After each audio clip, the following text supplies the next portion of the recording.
Hello everyone, welcome back to radio rise. ഇന്ന് നമുക്ക് കുറച്ച് ടേംസിനെ പരിചയപ്പെടാം. ആദ്യത്തെ മാറ്ററാണ്. What is matter? Everything around us is called matter. നമുക്ക് ചുറ്റുമുള്ള എല്ലാത്തിനെയും നമ്മൾ മാറ്റർ എന്നാണ് പറയാം. Matter occupies space and has mass.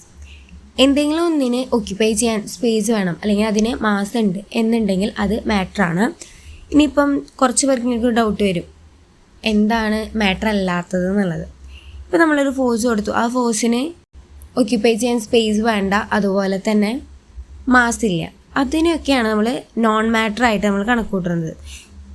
ബാക്കി നമുക്ക് ചുറ്റുമുള്ള എല്ലാതും മാറ്ററാണ്.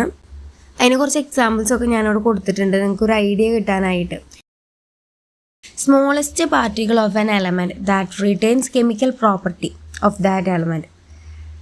അപ്പം ആറ്റാണ് ഏറ്റവും ചെറിയ കണിക എന്ന് പറയുന്നത്. ഇപ്പം ഇങ്ങനെ ചിന്തിച്ചാൽ മതി, ഒരു വീട് ഉണ്ടാക്കണമെങ്കിൽ അതിന് ആദ്യം ഒരു ഇഷ്ടിക വെച്ച് തുടങ്ങണം. അപ്പോൾ ആ ഒരു ഇഷ്ടികേനെ പറയുന്നതാണ് ആറ്റം എന്ന് പറയുന്നത്. അപ്പം എല്ലാ മാറ്ററും ഉണ്ടാക്കി തുടങ്ങണമെങ്കിൽ അതിനൊരു ചെറിയൊരു കണികയെന്ന് വേണമല്ലോ ആദ്യം സ്റ്റാർട്ട് ചെയ്യാനായിട്ട്. ആ ഒരു ചെറിയ കണികയാണ് ആറ്റം എന്ന് പറഞ്ഞത്. ആറ്റം ഉണ്ടാക്കിക്കുന്നത് എങ്ങനെയാണ്? പ്രോട്ടോൺസ്, ന്യൂട്രോൺസ്, ഇലക്ട്രോൺസ് വെച്ചിട്ടാണ്. അപ്പോൾ പ്രോട്ടോൺസും ന്യൂട്രോൺസും മിഡിലിൽ ആണ് ഇരിക്കുക. പ്രോട്ടോൺസിന് പോസിറ്റീവ് ചാർജും ന്യൂട്രോൺസ് ചാർജ്ലെസ്സും ആണ്. ഇലക്ട്രോൺസ് ഔട്ട്സൈഡാണ്, അത് മൈനസ് ചാർജാണ്. ഇനി ഏകദേശം ഒരു ആറ്റത്തിൻ്റെ റേഡിയസ് അല്ലെങ്കിൽ സൈസ് എന്ന് പറയുന്നത് 10⁻⁻10 മീറ്ററാണ്. ആറ്റത്തിൻ്റെ സൈസിനെ കുറിച്ച് പറയുകയാണെന്നുണ്ടെങ്കിൽ ഞാനൊരു ചെറിയൊരു ചാർട്ട് പോലൊക്കെ ഞാൻ അവിടെ കൊടുത്തിട്ടുണ്ട്, ഒരു ഐഡിയ കിട്ടാൻ വേണ്ടിയിട്ട്. അപ്പോൾ ടെന്നീസ് ബോളിന് എത്രയാണ്, അതുപോലെ തന്നെ ഹ്യൂമൻ ഹെയറിന്, മണൽത്തരിക്ക്, അതിനങ്ങോട്ടൊക്കെ ഒരുപാട് ചെറുതാണ് നമ്മുടെ ആറ്റത്തിൻ്റെ സൈസ് എന്ന് പറയുന്നത്. അപ്രോക്സിമേറ്റ്ലി 10⁻⁻10 മീറ്ററാണ് ആറ്റത്തിൻ്റെ സൈസ് എന്ന് പറയുന്നത്. ഇനി എന്താണ് എലമെൻറ്റ്? എലമെൻ്റ് എന്ന് പറഞ്ഞു കഴിഞ്ഞാൽ an element is A pure substance consisting of only one type of atom. ഒരു ടൈപ്പിലുള്ള ആറ്റംസ് മാത്രം അടങ്ങിയിട്ടുള്ളതിനെയാണ് എലമെൻ്റ് എന്ന് പറഞ്ഞാൽ. ഹൈഡ്രജൻ മാത്രമാണെങ്കിൽ അതിനെ പറയും എലമെൻറ്റ്, അതുപോലെ തന്നെ ഓക്സിജൻ മാത്രമാണെങ്കിൽ അതിനെ പറയും എലമെൻറ്റ്, H2O. അപ്പോൾ അതെന്താ, അത് എലമെൻ്റ് അല്ല. അപ്പോൾ ഒരേ ടൈപ്പിലുള്ള ആറ്റം മാത്രം വരുന്നതിനെയാണ് എലമെൻ്റ് എന്ന് പറയുന്നത്. ഇനി എന്താണ് molecule? A molecule may consist of 2 of the same element or many atom of the different element. 2 of the same element, ഒരേ എലമെൻറ്റിലുള്ള 2 ആറ്റംസ്. ഇപ്പോൾ എക്സാമ്പിൾ താഴെ കൊടുത്തിട്ട് O2, 2 atoms of the same element, അതിന് നമ്മൾ മോളിക്യൂൾ എന്നാണ് പറയുക. അടുത്തൊരു സെക്ഷൻ എന്ന് പറയുന്നത് many atoms of the different element. Different element ആയിരിക്കണം, പക്ഷേ അതിനകത്ത് ഒരുപാട് ആറ്റംസ് ഉണ്ടായിരിക്കണം, ഒന്നിൽ കൂടുതൽ ആറ്റംസ് ഉണ്ടായിരിക്കണം. അതാണ് H2O, many atoms of the different elements. ഒരേ എലമെൻറ്റിലുള്ള 2 ആറ്റംസ് അല്ലെങ്കിൽ ഡിഫറെൻറ്റ് എലമെൻറ്റ്സിൽ വരുന്ന ആറ്റംസ്, ഈ 2 രീതിയിൽ വരുമ്പോഴാണ് ഇതിനെ മോളിക്യൂൾ എന്ന് പറയാം. കുറച്ച് എക്സാമ്പിൾസൊക്കെ ഞാൻ അവസാനം തരാം, അപ്പോൾ നമുക്ക് കുറച്ചും കൂടി ഒരു ഐഡിയ കിട്ടും. ആറ്റം എന്ന് പറഞ്ഞു കഴിഞ്ഞാൽ ഒന്ന് മാത്രമുള്ളതിനെയാണ് ആറ്റം എന്ന് പറയാം. പിന്നെ എലമെൻ്റ് എന്ന് പറഞ്ഞു കഴിഞ്ഞാൽ പ്യുവർ സബ്സ്റ്റൻസസ് മാത്രമുള്ളതിനെയാണ് എലമെൻ്റ് എന്ന് പറയാം. മോളിക്യൂൾ എന്ന് പറഞ്ഞാൽ എന്താ, ഒരേ എലമെൻറ്റിലുള്ള 2 ആറ്റംസ് അല്ലെങ്കിൽ ഡിഫറെൻറ്റ് എലമെൻറ്റ്സിലുള്ള മെനി ആറ്റംസ് വരുമ്പോഴും മോളിക്യൂൾ എന്ന് പറയും. What is compound? Pure substances formed when atoms of 2 or more different elements are chemically bonded together. Different എലമെൻറ്റ്സിലുള്ള ആറ്റംസ് കൂടി ചേരുമ്പോഴാണ് കോമ്പൗണ്ട് ഉണ്ടാവുന്നത്. ഇപ്പം ഹൈഡ്രജൻ എന്ന് പറയുന്നത് ഒരു എലമെൻ്റാണ്, ഓക്സിജൻ എന്ന് പറയുന്നത് വേറൊരു എലമെൻ്റാണ്. ഇത് രണ്ടും കൂടി ചേരുമ്പോൾ എന്തുണ്ടായി? H2O, വാട്ടർ ഉണ്ടായി. അപ്പം അതെന്താണ്? H2O എന്ന് പറയുന്നത് എന്താണ്? കോമ്പൗണ്ടാണ്. ഡിഫറെൻറ്റ് എലമെൻറ്റ്സ് കൂടി ചേർന്ന് ഉണ്ടാവുന്നതാണ് എന്ത്? കോമ്പൗണ്ട്. ഇനി നമ്മൾ ഈ പറഞ്ഞ കാര്യങ്ങളെല്ലാം മിക്സപ്പ് ചെയ്തിട്ടാണ് പറയാൻ പോകുന്നത്.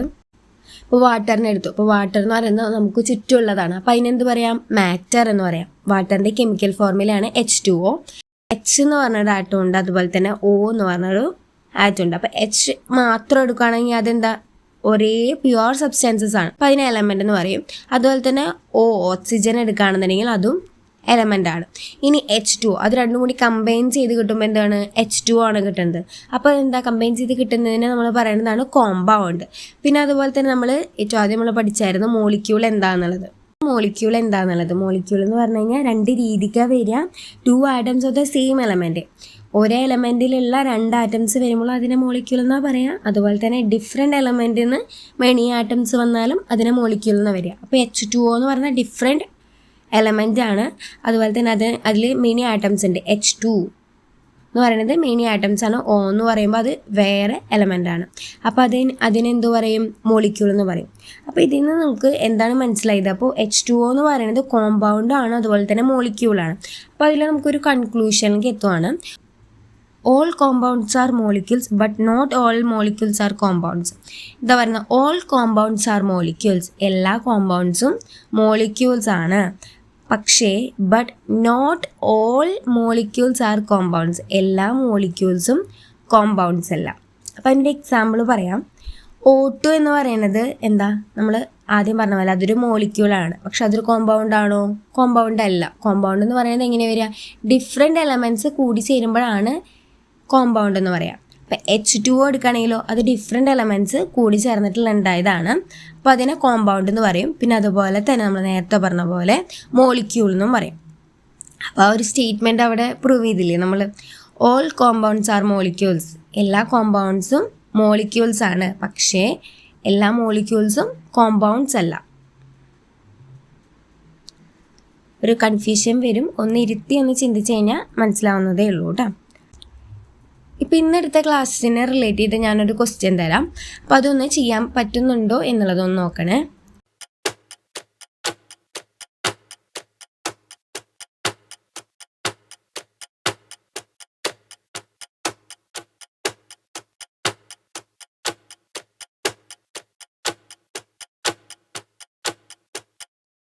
ആൻസർ ഇതേ കൊടുത്തിട്ടുണ്ട് കേട്ടോ. അപ്പോൾ എല്ലാവരും ഒന്ന് ചെക്ക് ചെയ്യുക. പിന്നെ ഈ വീഡിയോ എല്ലാവർക്കും ഇഷ്ടമായെങ്കിൽ ലൈക്ക് ചെയ്യാനും ഷെയർ ചെയ്യാനും സബ്സ്ക്രൈബ് ചെയ്യാനും മറക്കല്ലേ. അപ്പോൾ ഓക്കെ, ബൈ.